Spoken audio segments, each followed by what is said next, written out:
Hello students, welcome to my channel. तो आज की इस वीडियो में मैं लेकर आ गई हूँ बीए 5th सेमेस्टर सोशियोलॉजी के पेपर 1 का पूरा मॉडल पेपर न्यू बैच 2025 के लिए। जो भी बच्चे एग्जाम देने वाले हैं 2024 और 25 में, उनके लिए आज का यह वीडियो बहुत ज़्यादा हेल्पफुल होने वाला है, क्योंकि आज की इस वीडियो में मैं वही सारे क्वेश्चन बताने वाली हूँ जो 100% आने वाले हैं आपके एग्ज़ाम में और जो हर साल आने के चांसेस होते हैं और जो क्वेश्चन पेपर में हर साल क्वेश्चन रिपीट होते हैं। क्योंकि देखो बीए में क्या होता है कि प्रीवियस ईयर का जो क्वेश्चन पेपर होता है वहाँ से 90% क्वेश्चन रिपीट हो जाते हैं। तो इस तरह से मैंने आपसे कई बार कहा है कि प्रीवियस ईयर क्वेश्चन पेपर देख लिया करो, और जो बच्चे नहीं देख पाते हैं, जिनको नहीं मिल पाता, तो उनके लिए मैं मेहनत करती हूँ। मैं कई सालों का पेपर देखती हूँ, उसके बाद जाकर एक मॉडल पेपर तैयार करती हूँ, और वो ऐसा मॉडल पेपर होता है जहाँ से हर साल एग्ज़ाम में क्वेश्चन आता है। और आज का ये पेपर भी आपके लिए है मॉडल पेपर, जिसमें मैं आपके अति लघु, लघु, दीर्घ उत्तरीय प्रश्नों को बताने वाली हूँ, जहाँ से 90% क्वेश्चन आपके एग्ज़ाम में आएंगे। अभी तक आपने कुछ भी नहीं पढ़ा है तो बस इस वीडियो को एंड तक देखिए, सारे क्वेश्चन को देखिए, और सभी के आंसर भी आपको हमारे ही चैनल पर मिल जाएंगे, क्योंकि 1 से लेकर 8 तक की यूनिट्स मैं पूरी कंप्लीट करवा चुकी हूँ, वो भी नोट्स के साथ। तो चलिए शुरू करते हैं आज का यह वीडियो। सोशियोलॉजी पेपर 1 में आपका टाइटल है क्लासिकल सोशियोलॉजिकल थॉट। चलिए, आपका पेपर 3 खंडों में होता है, खंड अ, खंड ब, खंड स। खंड अ में होता है अति लघु उत्तरीय प्रश्न, जिसमें आपको 10 प्रश्न दिए जाते हैं और आपसे कहा जाता है कि सभी प्रश्नों का उत्तर 50 शब्दों में लिखिए।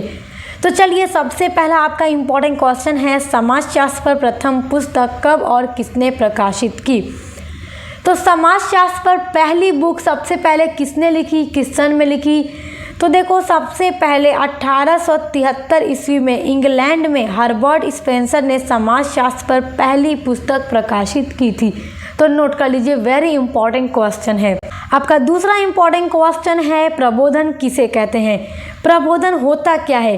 देखो, प्रबोधन जो है व्यवहारिक विज्ञानों के विकास का परिणाम है, और प्रबोधन का अर्थ दूसरों के विचारों के सम्मान तथा प्रत्येक को अपने विचारों के अनुगम करने की पूर्ण स्वतंत्रता से लिया जाता है।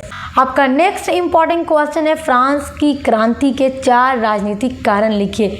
देखो, फ्रांस की क्रांति के राजनीतिक कारण, सामाजिक कारण, ये आप लोग पढ़ लीजिएगा। ये मैं पहले भी आपसे कह चुकी हूँ जब क्लास करा रही थी। फ्रांस की क्रांति का 4 राजनीतिक कारण अति लघु में ज़रूर पूछेगा। तो देखो, फ्रांस की क्रांति के 4 राजनीतिक कारण में पहला था राजा की निरंकुशता, क्योंकि फ्रांस के राजा बहुत ज़्यादा निरंकुश थे और जनता के प्रति काम नहीं करते थे, तो इसलिए फ्रांस की क्रांति होती है। दूसरा कारण था राज दरबार का अपव्यय। देखो, जो फ्रांस के राजा थे उनका फिजूल खर्च बहुत ज़्यादा था। फ्रांस पूरी तरह से कंगाल हो चुका था। युद्ध लड़ते लड़ते उसका जो आर्थिक स्थिति थी वो ख़राब हो गई थी। फ्रांस पूरा का पूरा दिवालिया हो गया था। तो इस कारण भी फ्रांस की जो जनता थी क्रांति करने के लिए प्रेरित। तो ये महत्वपूर्ण कारण है, राजनीतिक कारण है फ्रांस की क्रांति का। तीसरा कारण नोट कर लीजिएगा, करों का भार। क्योंकि फ्रांस के जो राजा थे वो गरीब जनता से बहुत ज़्यादा कर लेते थे और अमीरों से कर नहीं लिया जाता था, तो वहाँ की जनता जो थी क्रांति करना चाहती थी। और चौथा राजनीतिक कारण था अयोग्य राजा, क्योंकि जो फ्रांस का राजा था वो बहुत ज़्यादा अयोग्य था, मतलब राजा के काबिल नहीं था, राजा था। तो इसलिए फ्रांस की क्रांति के 4 महत्वपूर्ण कारण थे। आपका अगला महत्वपूर्ण प्रश्न है, औद्योगिक क्रांति से आप क्या समझते हैं। तो औद्योगिक क्रांति क्या है, मोस्ट इम्पॉर्टेंट क्वेश्चन है औद्योगिक क्रांति। इस सब पर मैं डिटेल में वीडियो ऑलरेडी बना चुकी हूँ। औद्योगिक क्रांति क्या है। देखो, औद्योगिक क्रांति सबसे पहले इंग्लैंड में हुई थी, 18वीं शताब्दी में ये इंग्लैंड में हुई थी। और औद्योगिक क्रांति का आशय होता है उन परिवर्तनों से जिन्होंने संभव कर दिया कि मनुष्य जो था उत्पादन हाथों की मदद से करता था, तो उत्पादन जो था हाथों के स्थान पर मशीनों ने ले लिया। अब बड़ी बड़ी मशीनों से ब्रिटेन में यानी इंग्लैंड में उत्पादन किया जाने लगा। जो काम अभी तक हाथों से कढ़ाई, बुनाई, पेंटिंग, सिलाई सब कुछ होता था, वो अब बड़ी बड़ी मशीनों के माध्यम से किया जाने लगा था। और औद्योगिक क्रांति सर्वप्रथम इंग्लैंड में हुई थी, क्योंकि इंग्लैंड में बड़े बड़े पूंजीपति थे और धन की कोई कमी नहीं थी, संसाधनों की कोई कमी नहीं थी। तो औद्योगिक क्रांति वाला टॉपिक आप लोग बहुत अच्छे से पढ़ लीजिएगा, क्योंकि मोस्ट इम्पॉर्टेंट है।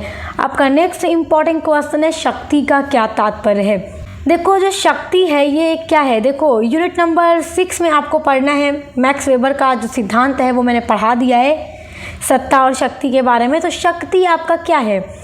देखो, शक्ति का तात्पर्य किसी भी व्यक्ति एवं समूह के उस दबाव से समझा जाता है जो अन्य व्यक्तियों अथवा दबाव समूहों पर स्पष्ट होता है।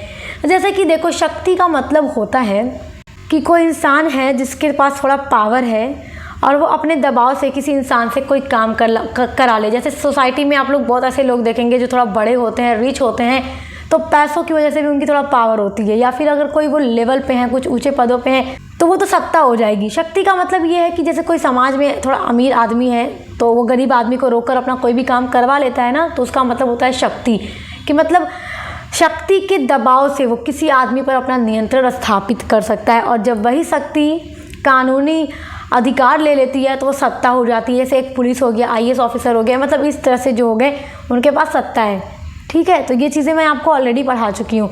नेक्स्ट आपका इम्पॉर्टेंट क्वेश्चन है, अवशेष की परिभाषा लिखिए। अवशेष क्या है? देखो, यूनिट नंबर 4 में जो आपको पढ़ना है पेरेटो का सिद्धांत, उसमें मैंने आपको ये सारी चीज़ें पढ़ाई हैं। अवशेष क्या है? देखो, पेरेटो का मत था कि प्रत्येक समाज की जो सामाजिक व्यवस्था है उसको स्थिर करने वाले कुछ प्रभावक तत्व होते हैं, और इन प्रभावक तत्वों को ही पेरेटो ने अवशेष का नाम दे दिया, अवशेष कह दिया।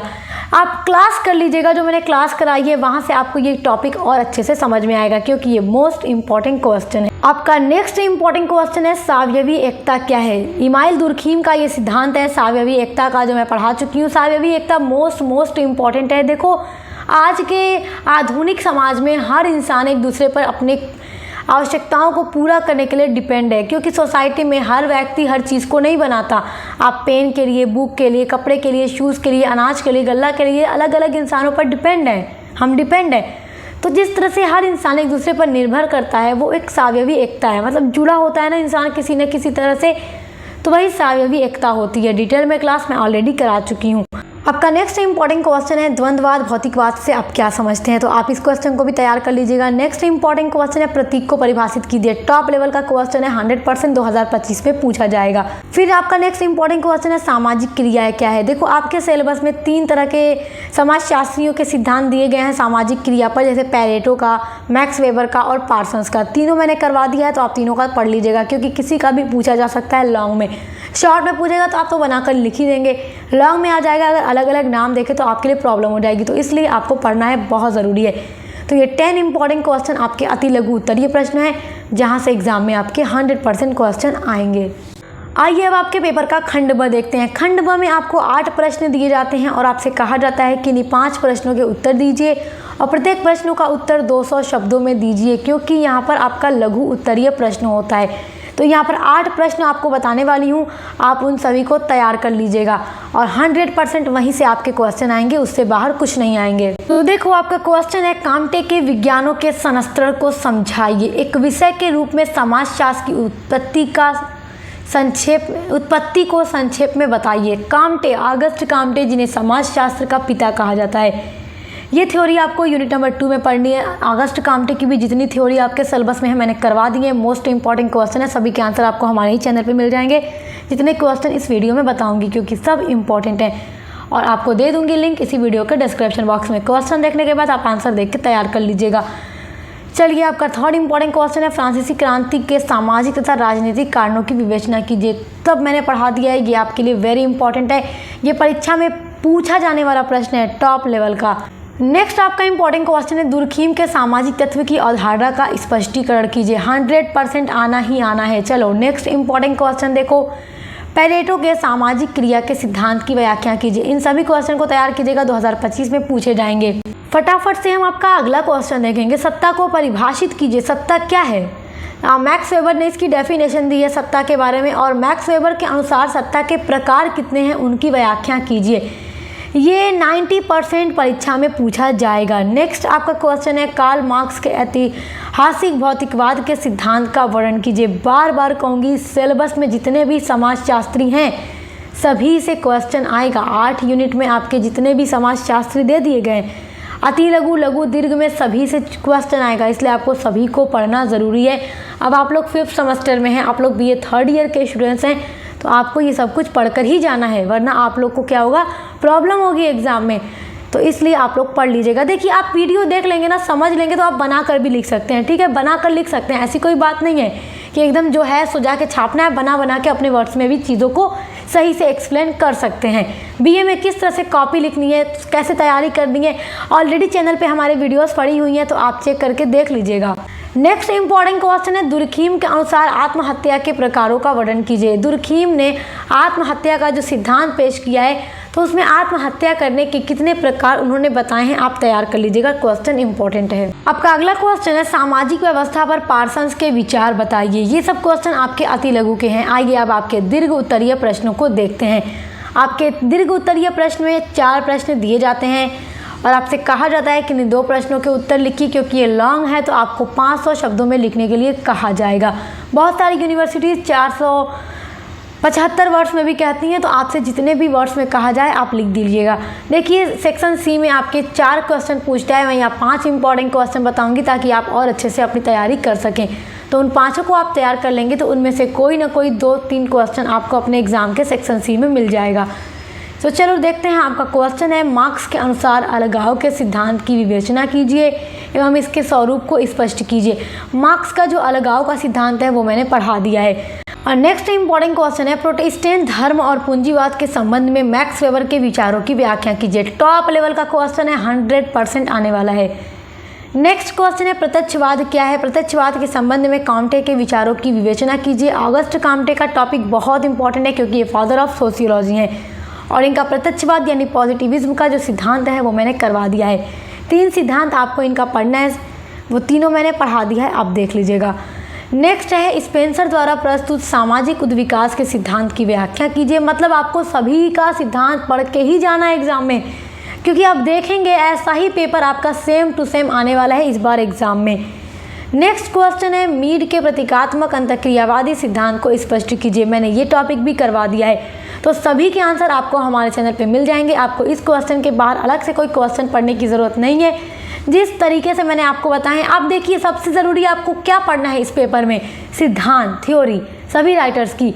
तो आपको रटने का नहीं है, बस आपको क्या करना है, हमारे चैनल की प्लेलिस्ट को ओपन करके सभी के सिद्धांत को पढ़ लेना है। मैंने इतने अच्छे से एक्सप्लेन किया है कि आपको रटने की भी ज़रूरत नहीं पड़ेगी, सुनकर ही वो आपके माइंड में फिक्स हो जाएगा और फिर आप जाकर अपना एग्ज़ाम बहुत अच्छे से देकर आएंगे।